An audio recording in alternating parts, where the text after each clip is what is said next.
मुख्यमंत्री देवेंद्र फडणवीसांच्या अध्यक्षतेखाली आज कॅबिनेट बैठक घेतली गेली आणि या कॅबिनेटमध्ये काही महत्त्वाचे निर्णय घेतले गेलेत। यात 6 निर्णय अत्यंत महत्त्वाचे। यात बृहन्मुंबईमधल्या उपनगरातल्या 20 एकर किंवा त्यापेक्षा अधिक क्षेत्रफळावरील म्हाडाच्या गृहनिर्माण प्रकल्पांचा पुनर्विकास करण्याबाबतचं धोरण निश्चित करण्यात आलेलं आहे। कोणकोणते महत्त्वाचे निर्णय आहेत आपण पाहूया।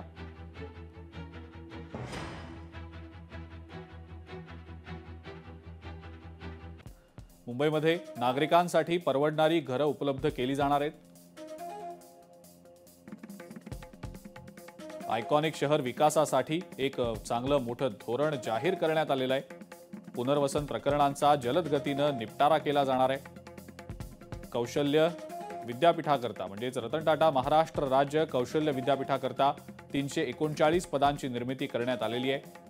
महाराष्ट्र भिक्षा प्रतिबंध कायद्यातल्या मानहानिकारक शब्द वगळण्यास मान्यता देखील दिली गेलेली आहे। तर सार्वजनिक विश्वस्त व्यवस्था अधिनियमामध्ये सुद्धा सुधारणा करण्यास मंजुरी देण्यात आलेली आहे।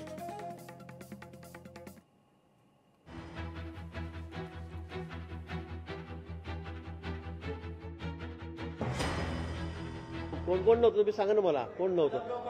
हो हा नसेल पण जे होते त्यांची नावं सांगा ना। जे होते ते ना 7-8 मंत्री त्या ठिकाणी बैठकीला हजर होते। मी सोबत होतो, बैठकीमध्ये होतो। मला वाटतं बहिष्कार टाकायचा। लोकशाही मराठी ऐका, पहा, जागरूक रहा।